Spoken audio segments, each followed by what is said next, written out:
What happened to me?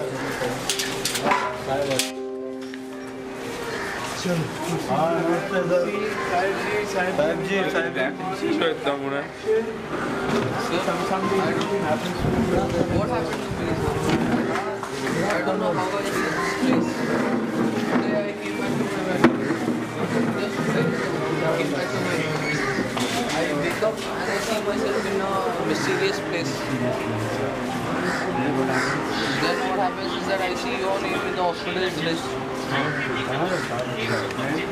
And I don't know where I am. I want to go home, sir. An optimistic and cheerful nation hides a dreadful secret. A malady of loneliness which takes over the brain, eats away one's inner peace, and destroys lives. Depression.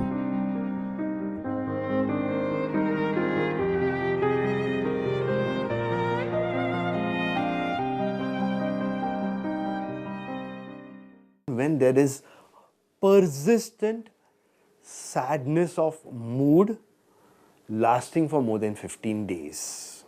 Clinical depression by nature has certain significant characteristics that we were able to observe.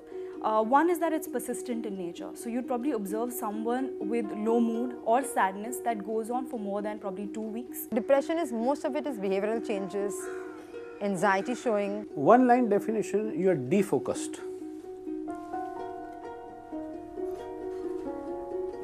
And you don't know how to think rationally.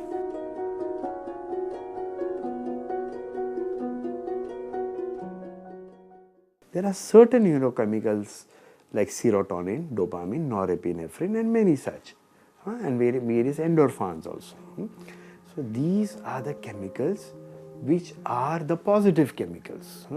When they are in adequate amount, we feel good, we be good, our stamina is good, and we talk well, we think well, we emote well, and we work well, we plan well, everything.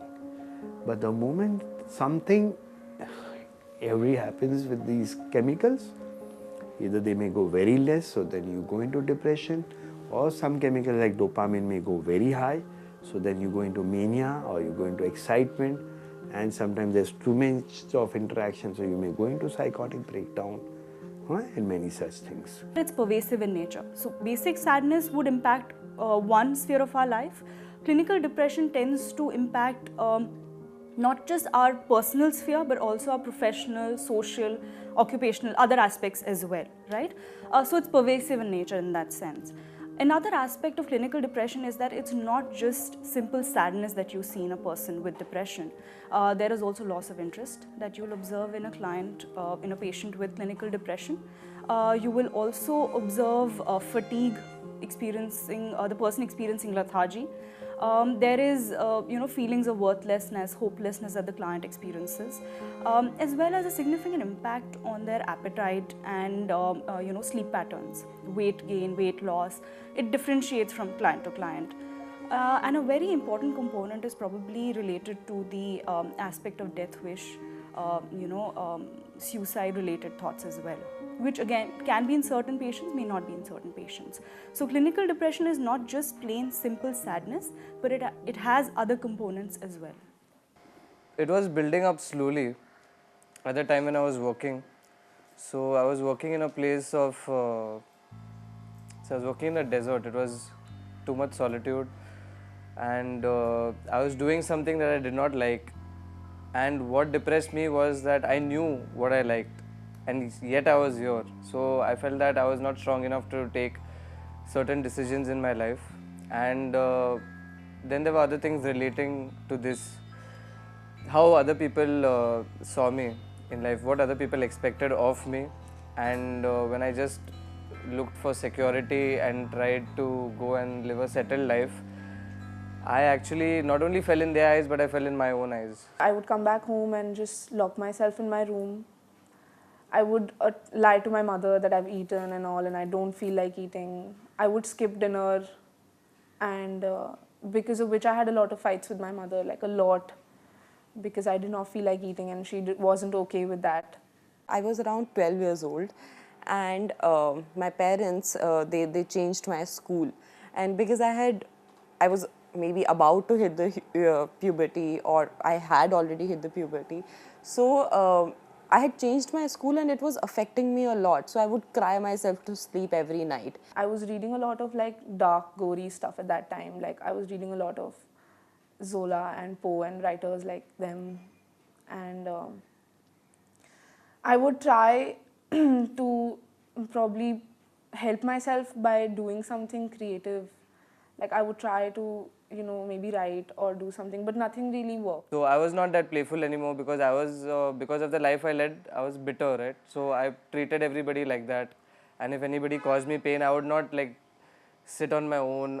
I would just give it back immediately. I would go out of the house for a smoke probably because, I was smoking a lot at that time. Like I was smoking a lot at that time. I would just like finish 10 cigarettes in a night. That's how it was.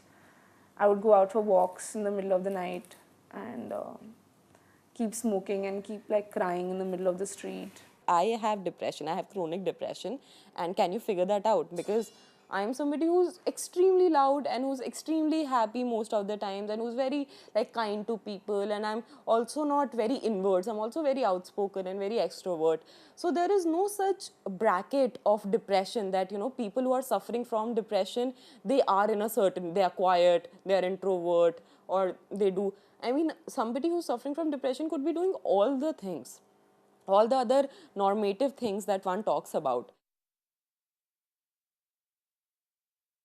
No, no one did.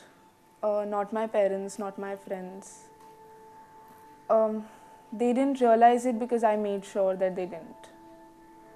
Even when I didn't know, like I was quite aware that if I'm sad, I have to keep it to myself. At that time, I had met this girl. She was diagnosed with clinical depression. So every time I would tell her that, and she was seeing a therapist, and every time I would tell her that, I feel sad about the fact that I'm no more the center of attraction that I used to be, and it was something very minimal, something which wasn't a big issue. So she would say that my parents took me to a therapist and I am on antidepressants, and why don't you tell your parents to take you to a specialist? And I would go back home and I would tell my parents that I do not like my school, and I do not sort of fit in. So my parents would say that kids who are academically inclined, they do not really care about the environment, and the reason why you're using the term depressed is because your friend has depression, and now you have learnt this new term, because I was also very too young to be taken seriously. If I felt that somebody was doing something on purpose to make me feel bad or something, I would snap immediately. I would not take jokes very well. I would be extremely cautious about who I'm talking to or what they are saying to me, and would take offense very easily because I think that they were all out to get me. Today, depression is missed out by the best of clinicians, general practitioners, physicians, and even family members. We write off people with clinical depression, telling them, you need to sort of get up, get your act together. You have so many things going for you in life. What is making you so sad? And like I said, the core of it is the lack of information, not understanding that this is a disorder. So first thing friends and family need to understand is that if you observe the symptoms that I mentioned previously, you need to understand that this is probably a disorder and it requires medical intervention. So you reach out to the right clinicians. Second is to understand that you may need a lot of patience, right? Because like a physical illness, psychiatric illnesses are not very visible. The symptoms are not very visible, right? So you need a lot more patience in terms of understanding what the client is going through, the patient is going through. Money, success, talent, youth, nothing protects you from depression's grasp. Information, entertainment, technology, and other frills of worldly success have cluttered our lives to such an extent that now we barely have room for genuine intimacy or time to share life challenges with those who really care. Ultimately, I know they have to come here only, or anybody else, but they have to see the psychiatrist. they have to go detoxification program, they have to go for rehabilitation program. There is no second option in that situation. Based on my interview with the patient, my mental status evaluation, my discussion with the family members, my friends, we also rely on his people around him who've been with him day and night. It could be his, first of all, of course, the parents. Then for the young generation, their friends, because these days young generation people spend more time with friends than with. So I like to interview the friends, I like to interview any other near and dear people, any other people who are important in his life. Then I may also refer him to my psychologist for a few brief psychological testings. Based on that. Now some people, otherwise everything is fine. As I said, very mild. It could be just brief depression. It could be just situational depression. There is something called, seasonal affective disorder, where in cold winter and all that you feel slightly low. So just sunlight could help you.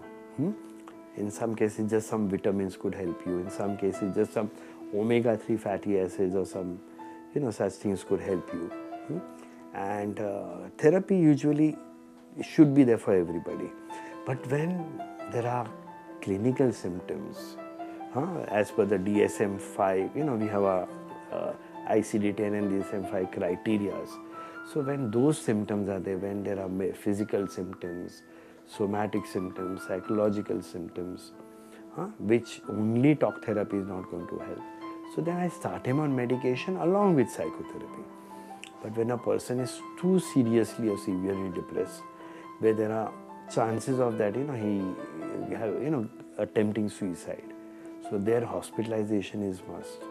Electroconvulsive therapy, and also now we have transcranial magnetic stimulation therapy and TCDS therapy. So these are other physical therapies, out of which ECT, as up till now ECT is supposed to be the best treatment. So this has to be considered when the depression is too severe, where it is too suicidal, postpartum depression, post-delivery, where it's very, very imperative that you give the best possible treatment. These depression patients, they have a very low self-esteem. So, a normal person, I'll give some activity and he'll be like, I'm able to do. But even a simplest task for a depressed person will be like a big thing. So you need to give them a structured environment. That is, certain things are just said, they just have to follow it. And constant appraisal. You have to be telling them that they are good because their self-esteem is really low.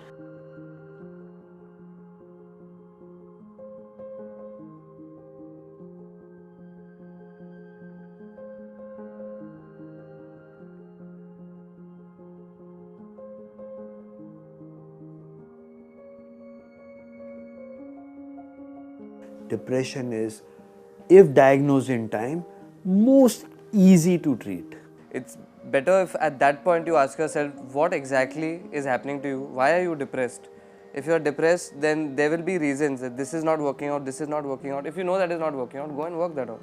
Please do not shy away from talking about it, because understand the fact that everybody who knows about mental illness is an activist. Talking definitely helps out. Once you let out what is in your system, you yourself will realize where the problem is and how to go forth it. So let's not wait for ourselves to get worse. Let's take it up from there. Bottom line is to enjoy life.